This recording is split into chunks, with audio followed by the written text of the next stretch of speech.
So I decided, since today's topic is a very broad topic, I decided to focus it a bit by looking at job creation and the labor market, and basically the quality of jobs that are created with a focus on Egypt. And the reason is that job creation is one of the primary ways in which people are included in the economy and basically participate in economic activity.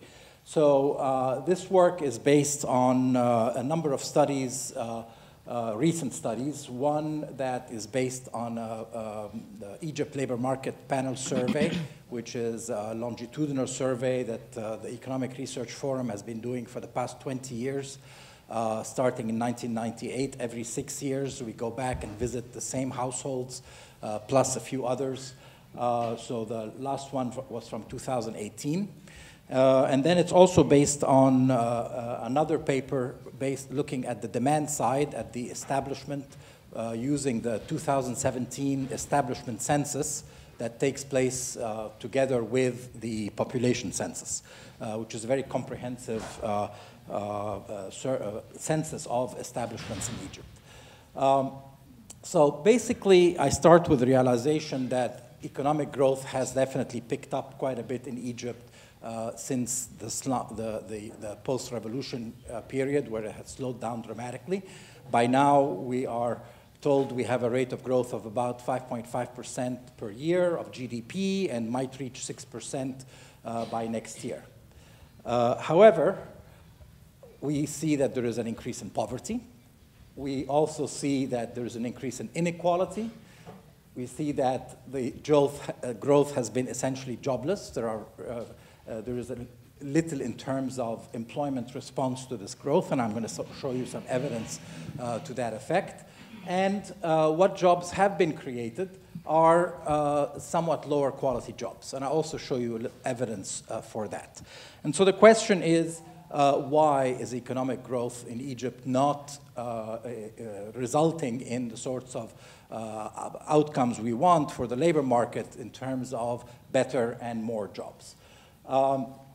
And there are a number of possible explanations having to do with distribution, with the nature of the growth process, with the rigidities in the labor market, with maybe the lack of preparation of the workforce to participate in the growth process, the poor matching of labor supply and labor demand. There are a number of explanations. I will suggest, however, that the explanation I will focus on is about kind of the nature of that growth, the sectoral pattern of that growth, where that growth is occurring, which sectors of the economy, which industries, and in particular, that the driver of a lot of the growth we've seen in recent years has been in the real estate development area. Basically, a lot of construction, a lot of infrastructure, but also a lot of private real estate in the higher end of the real estate. And that kind of growth results in very poor jobs, results in essentially short-term, casual type of employment that does not allow for good, stable job prospects that would satisfy, for instance, the growing number of university and high school graduates in the economy. Now, we can debate why this has been the pattern of economic growth in Egypt in recent years, and why other sectors that are more employment-rich, such as manufacturing, such as other sectors, high-end services, have not been generated. And that mostly has to do with the patterns of investment and the investment climate that allows for basically capital to be directed to the appropriate sectors.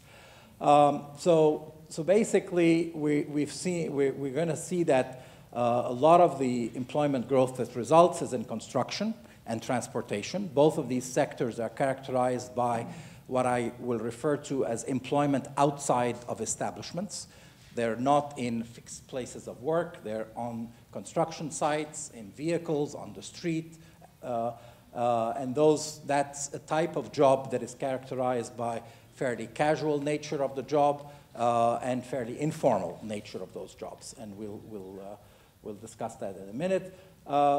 We also see within establishments, so if we focus on like the establishment census that I just talked about a few minutes ago, we see that retail and low-end services are the dominant types of jobs that are created, rather than kind of manufacturing and high-end services. So this is the pattern. The solid line here is the GDP growth rate.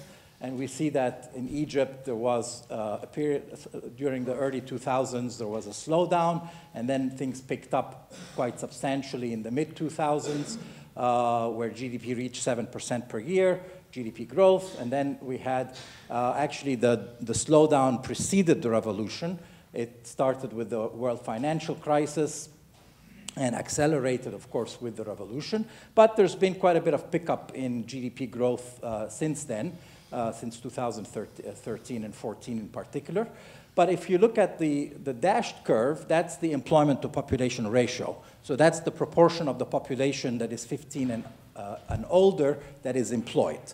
And you can see that that tends to react to the pickup of growth with a bit of a lag. So we saw in the first period there was a little bit of a pickup in the employment to population ratio. So there is a bit of a lag, and it started declining a little bit later after the growth declined. But then that most recent episode of recovery has not registered at all when it comes to the employment to population ratio. So, so we've heard from official statistics that the unemployment rate has declined. And in fact, the unemployment rate has been declining since 2016 or so. This is the official data. You have the females are above, the males are below, and the gray line is the overall unemployment rate. So, and I don't have a reason to disbelieve these numbers. I think the unemployment rate did decline, but it declined not because employment increased, it declined because the labor force decreased. And the labor force decreased for two reasons. One is the labor force participation declined. And so the number of people who are actually participating in the labor force relative to the population declined, and that's partly because of discouragement.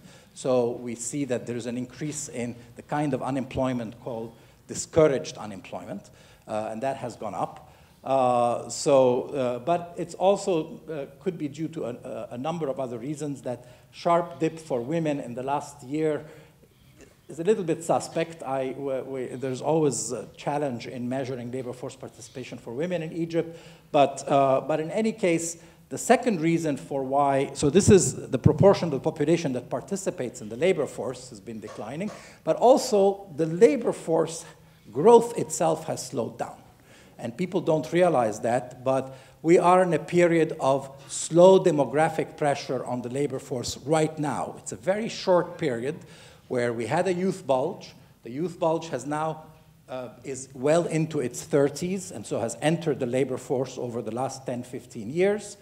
The generation after the youth bulge is somewhat smaller, and they're the ones who are now of age to enter the labor force. So the young adults and the youth are actually growing fairly slowly right now. But then there is an echo of the youth bulge. The sons and daughters of the youth bulge are now children. And they will be entering the labor market in the next 10 years, and there's a lot of them. And so, so we are in a short-term respite from demographic pressures on the labor market. And so we're lucky that this lack of employment growth has not generated very high unemployment because of these two forces that I've talked about. Now let's look at the nature of jobs that are created in the economy. And I'm comparing here with the Egypt Labor Market Panel survey, basically 98, 2006, 2012, and 2018. And I want you to focus on the last set of, I don't think this pointer will quite make it there, but the last set of bars. And essentially, this looks at the type of employment that people are obtaining. So 100% is full employment. Is the total employment, and then at the bottom there is the more formal types of employment. So you have the public sector, which includes government and public enterprises. You have above it the private formal employment for wages, people who are being paid a wage, and that's defined as people who either have social insurance coverage or a contract. So some kind of formality in the relationship to their employer. The lighter colored bar is private informal employment, also for a wage, but inside establishments. So these are people who are working without a contract or social insurance, but they're working inside establishments. And the dark bar above that is the private informal wage outside of establishments. And the two top bars are the non-wage, which means self-employed, employers, and unpaid family workers. What I wanted to just point out is that the main expansion we see in employment over the period from 2006 onwards is in the private informal outside establishments, right? So this is the type of employment that the construction and transportation sector generate. And this has gone from 12% of total employment in 2006 to nearly double that, 23% in 2018. So to have something double its share of employment means that it's growing much, much faster than overall employment growth. Now, another area of growth is private informal inside establishments. Again, so it's informal employment, but within establishments. That is also poor quality in the sense of social protection, and these jobs don't come with any benefits or things like paid leave and sick leave and things like that. However, they are somewhat more stable jobs, more regular in nature. Now, the other types of employment, you can see the formal employment. Public sector, we know, has been declining quite substantially, and that you can see has continued its decline. And private formal employment is actually very slow growing. It's barely changed from 9% to 12% over that same period, 2006 to 2018. So the private formal sector is really quite small in Egypt, and I'm saying private formal sector, but it's private formal employment, which is different, slightly different from private formal sector, because some formal firms hire workers informally. But that has not been an engine of growth to replace the decline in the public sector. And so what gives is informal employment goes up, and in particular that type of informal employment that's outside. So I'm going to show you the next graph, which is about the sectoral distribution of employment over that same period. It's a complicated graph, so I just want to anticipate some of the results. So essentially, construction and transport and storage are the two industry sectors that will have increased their share substantially over this period. And construction specifically has gone from 7% in 1998 to 13% in 2018, and transport and storage went from 5% to 9%. Other sectors are more or less either declining or stable. And so let's get there. I warned you it's a bit busy. But essentially, you can see agriculture has declined, especially from 2006 to 2018. There is a big decline in share of agriculture. I've put together utilities, manufacturing, and mining, although because utilities and mining are small sectors, so I lumped them with manufacturing. And you can see that there is a decline from 18% in 1998 to 14%. So this is the deindustrialization process that we are observing, and I'll show you more evidence of that when we focus on the establishment census data. Wholesale and retail trade has been growing, construction, and that's where we see it growing from 7 to 13%. Wholesale retail trade is also growing somewhat from 13 to 16%. These are, as you know, not very great, not wonderful jobs, but at least they're somewhat more stable than construction. And then transport also has grown from 5 to 9% over that period. Other things like high-end services, professional, technical, information services, education, health, and other services have basically been stable. They've been growing in the private sector, but declining in the public sector, and so to some extent, it's a bit of a wash there. Now, this is the group that I wanted to focus on, which is the percent working outside fixed establishment. So these are wage workers in the private sector, but who are working outside fixed establishments. And you can see that the percent is, of course, much higher among men. This kind of work is strongly avoided by women in Egypt. It's very exposed. It's very much in the open space, and so women avoid it as much as they can. But it's still been increasing, at least since 2006, among women as well. But basically half the private sector in Egypt is this kind of informal wage work outside establishment. And that's essentially the result of that growth pattern that I've been talking about. So now I'm going to zoom down on private employment within establishments. So first, that employment makes up about a third of total employment. So we said outside establishment is about a half, within establishment is about a third, the rest is made up by public sector employment. So, and this is based on the comparison of establishment censuses from 96, 2006, and 2017. So these are full census of establishments in Egypt. And this is by industry. First of all, to note that the overall growth of this segment of private employment within establishments has gone up from 4.1% in the period 96-2006 to 5.1%. So it's sped up a little bit as public sector declines. The private sector has increased a little bit faster. However, if you look at the manufacturing, which is the very top two bars, they're growing at about half that rate. So manufacturing is not keeping up at all in terms of employment with, in terms of its share, so that its contribution to job creation has actually gone down quite significantly from about 18% to about 13%. So that bar on the right side is the contribution of each of these sectors to job creation. So where are the two big contributors? Well, manufacturing is still a big contributor with a big declining share in its contribution to job creation. The second one is wholesale and retail trade, which is about half of all jobs that are created in the private sector, and that's also declining somewhat in its contribution. And some of the services are kind of increasing. Remember, this does not include construction, most construction jobs and most transport jobs, because they occur outside fixed establishment. It includes some, but not all.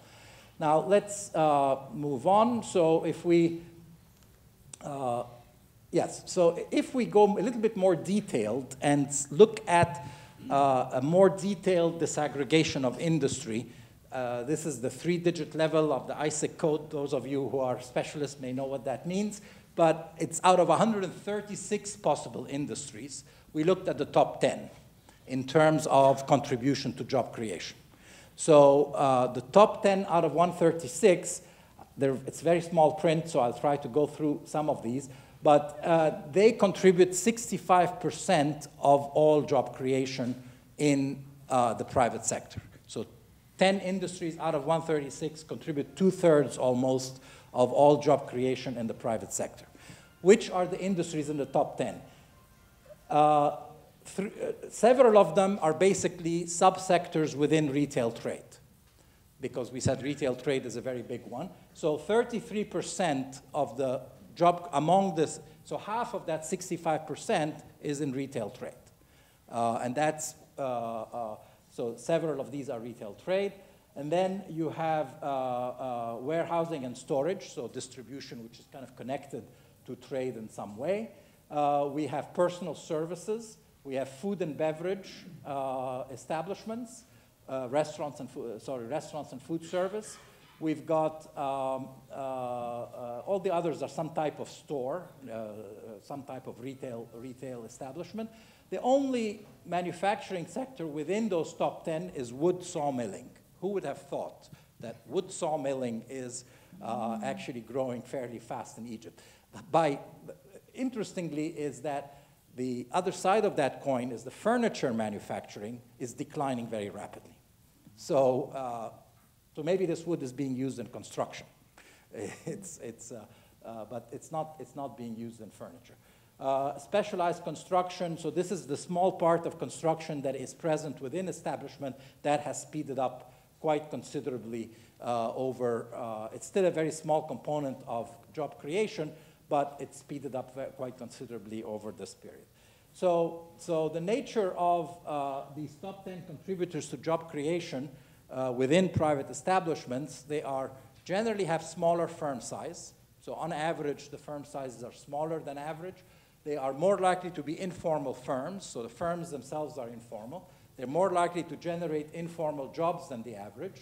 I'm not going to show you all these results, but I can point you to the paper where it's coming from.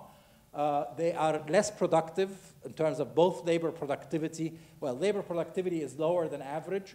Total factor productivity for the economists among you is about equal to the average. So that's if you correct for capital inputs as well. They employ a smaller share of women than average, and they employ a smaller share of educated workers, secondary and university graduates than average. So overall, these fast-growing industries provide lower quality employment than the average, and so the quality of employment is actually going down. There are a couple of silver linings there that I should mention.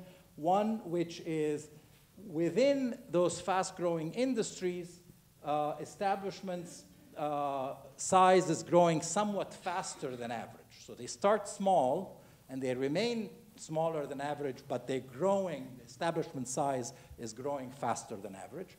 And also the share of small and medium enterprises among them is increasing faster than average. So there is a little bit of a silver lining there. Now, let's talk about the small and medium enterprises, because I think if there's some bit of good news, it's going to be there. This is looking at overall employment in the 3 years. Again, I'm looking within private establishments, 96, 2006, 2017. And you can see that the very light color is the micro. The somewhat darker gray right above is the small, and the small is defined as 5 to 24 workers. The light gray right above that is the median. Medium is defined as 25 to 199 workers. And then the very dark gray on top is the large, which is 200 workers plus. So what's happening in the first decade here, between 96 and 2006? The micro maintains its dominance, which is the micro is about 2/3 of employment within private establishments. And the medium and the small are declining somewhat in their share, and the large is nearly double, it's growing its share quite significantly. So this is a period where connected firms, big, large firms, were doing very well, politically connected. This is the time of the Mubarak regime and the strong connections of the large firms. Now, if you look at 2006, 2017, the story has changed quite significantly. The share of the micro has gone down substantially, and the share of the large has gone down substantially. And what's growing is the small and the medium. And they're really growing quite substantially. So this is what I will refer to as the emergence of the missing middle of the Egyptian economy. And you can, this is another look at it. So again, here on the left-hand side is our growth rates, and on the right-hand side are contributions to job creation. So again, you see that the growth rate of small and medium, the small nearly doubled its growth rate over the 2 time periods. The medium nearly tripled its growth rate over the 2 time periods, whereas the micro remained about the same growth rate, and the large declined quite substantially in terms of growth rates.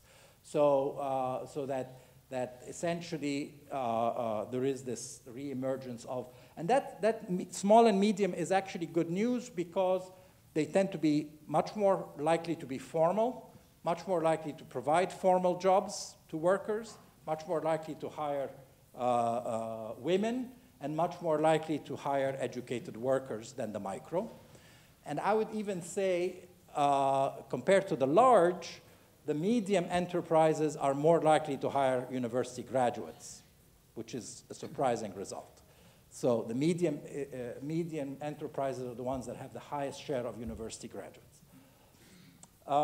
Now let's have a quick look at what's happening to wages, because wages are important. That's what people bring home. So it's not just having a job, but what you're being paid for it. And here you can see that, well, we had a very high inflationary episode between the period between 2012 and 2018, and that has shown up in a dramatic decline of the real monthly wage by negative 1.2% per annum for males and negative 2% per annum for females. So this is overall, after it had been increasing modestly in the period before that. The highest growth rate of wages was in the boom period between 1998 and 2006. If you look at by sector, you can see that the decline is much sharper in the private sector, but both private, formal, and informal have had decline in wages of the same magnitude approximately, whereas the public sector was a bit more sheltered from these real wage declines. Now, again, this is a bit of a complicated graph, but this tells you about inequality. So the bars are the Gini coefficient of wages, which the higher the bar, the more inequality there is. And you can see that the 2018 is almost higher than all the other years in nearly all the categories.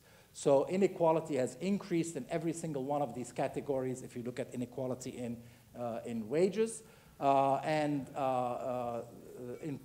particular, so you have the level of education. It's increased a lot among the less educated. So within each category, you find maybe only one exception may be the post-secondary and above. I'm going to be done soon.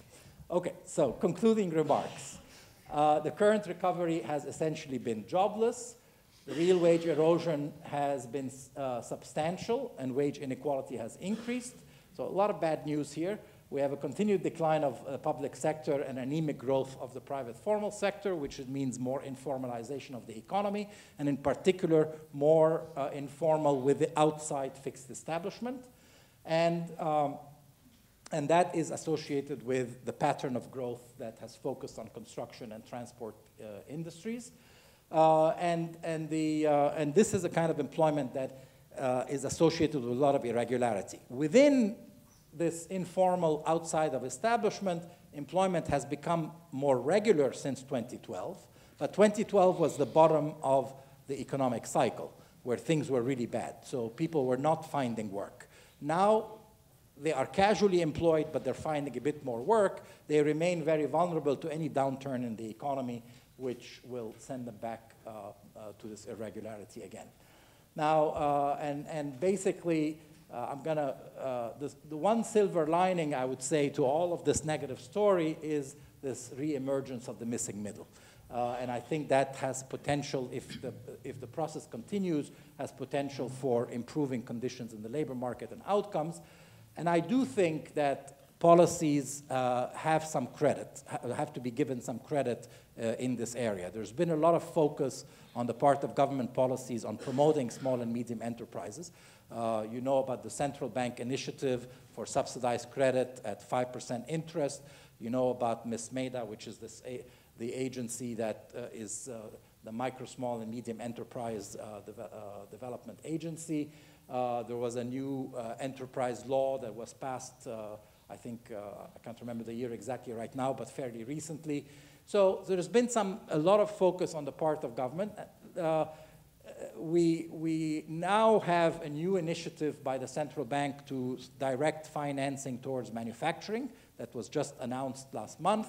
That is very much needed given the big decline in manufacturing, in the share of manufacturing that we've seen in recent years. But we can discuss more policies in the Q&A. Thank you very much. Thank you, Ragui.